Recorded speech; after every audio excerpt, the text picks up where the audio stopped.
بسم الله الرحمن الرحيم وأنا وناقصنا خيارتي هودي قد دعوانا يساكسو دواada wararkii Soomaalida kuwadii ugu dambeeyay wadaana kale ka daawataan page-kan waa 28 bisha afraad 2026 muqaalwareedkan tusaano iyo adoo beedmo macluumaadka aad ku maqli doontaan waxa kamid ah Faysal Ali Waraabe oo ah gudoomiyaha xisbiga Ucud oo loo diiday inuu ka soo dago magaalada Hargeysa madaarka ama Cigaal International Airport gebi ahaanba inuu ka soo dago loo diiday xaalka oo cirka isku sharreeyay maqli doontaan qodobka labaad waxaad ku maqli doontaan macluumaad ku saabsan Turkiga iyo Israel oo laga baqayo inay gudaha Soomaaliya isku dagaalaan intaas waxay ahaayeen wararka idin hayo wariye waana kuwii ugu waaweynaa intaan ku soo gudbin labada qodob oo faahfaahsan fadal muuqaalka leega saar oo share garay haddaad YouTube kaga daawanayso muuqaalka leega ugu dadaal aad baad u mahadsantiin aynu ku bilownay saaxiibayaal Faysal Ali Waraabe ayaa wax la sheegayaa madaarka Hargeysa inuu ka soo dagay in loo diiday wasiirka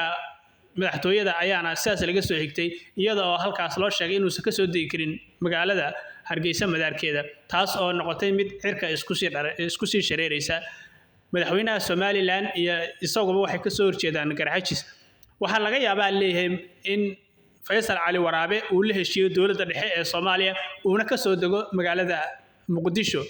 iyada oo dawladda Soomaaliya uu markasta mucaaradi jiray oo afka ka weerari jiray aan social media haddana waxa la leeyahay waxa uu arki karaa isagu hadduu xaalku si adkaado mid fursad u siin karta inuu Muqdisho la heshiiyo oo ka mid noqdo wasiirada xilalka sii banaynaya ee imika sii banaynaya ee uu kamid yahay ra'iisul wasaare Xamse boosaskiisa wasiirada sii banaynaya inuu kamid noqdo halkan ay fursad u noqoto soo kale waxa la leeyahay kuwa Somaliland kamid ah ku sugan magaalada Muqdisho ee ay dawladda ka tirsan ayaa waxa laga yaabaa inay caleemo qoyan ay ku soo dhaweeyaan imikana Faysal Ali Waraabe ay noqonaysa baa leeyahay fursad qaali ah oo uu ka faa'iideysan karo hadii uu xaal ku noqdo mid faraha ka sii baxaya wasiirkan cadowtinimada wasiirka madaxtooyadu uu qabo Faysal Ali Waraabe ayaa la leeyahay waa mid ilaa imika aan la saadaalin karin sabab wasiirku ka cabsanaya leeyahay booskiisa in gabi ahaanba laga qaado oo lagu bedelo ishag duqa magaalada in lagu bedelo oo meeshiisa isaga laga qaado duqaas oo dhawaan banayn doono baa la yiri ishag xilka uu hayo iska casili doona marka isagoo taasi ka duulaya ayaa la yiri wuxuu sheegay inuu saga soo deegi karin wararka qaar ah hoose waxay sheegayaan oo la hubin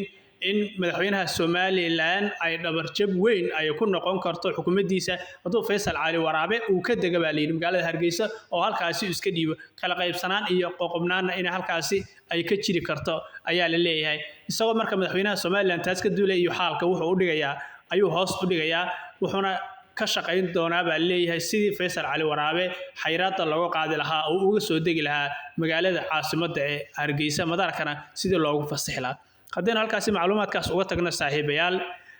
Tel Aviv ayaa wax la leeyahay iyo Turkiga ayaa waxa laga cabsanayaa Soomaaliya inuu dagaal baan oo ku dhex maro taas oo ay isku haystaan Turkiga waad ogtihiin Soomaaliya heshiis weyn buu kula jiraa Soomaaliya iyadoon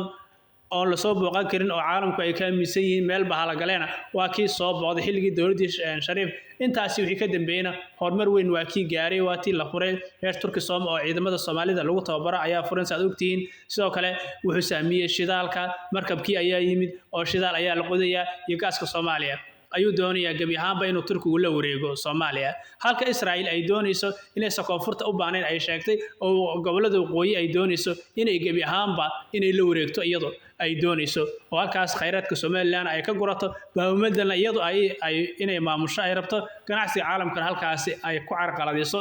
in ay doonayso hadii ay tahay Israel mid kasta isoo danihiisa istaraatiijiga ka fiirsanaya ayuu wuxuu doonayaa gudaha Soomaaliya in la isku dagaalo Soomaaliyana ay noqoto laba maroodi baa la yiri meesha isku dagaalan cawska ayaa ku baabaa ayaa la yiri dawladda federaalka Soomaaliyana Turkigu wuxuu ka haysaa ballanqaad weyn wuxuu la galay waxay la gashay heshiis 10 sano ah oo ay u difaacayso badda iyo Soomaaliya oo dhanba guud ahaan Israa'iilna iyadu waa tii ixtiraaf been Somaliland siiday dhanka kale waa tii sheegtay in safiir ay u soo magacawday safiirkaas ay u soo magacawday ee dartiisna waa dawladda Soomaaliya ay ka soo horjeesatay marka xaalka ayaa wuxuu noqonayaa leeyahay bariga dhexe xaalkiisa ayaa wuxuu yahay mid aan caadi ahayn soo kale waxa xaaladan sii kiciyaa leeyahay Turkigu markii ay qasa ay Israa'iil ay weerartay dukumtaanka ay ka dhigtay Turkigu dhowr mar u hanjabay inuu talaabo sharci ka qaadi doono sidoo kale waa kii ku hanjabay in Netanyahu la soo saaro maxkamadda caalamiga ah ee ICC waxyaalo badan ayaa saaxiibayaal ka dhaxeeya labadooda bal xaaladda kasoo korortan muuqaalada kale ayaad ku daawan doontaan fadlan muuqaalka leega saar oo share garay nabaday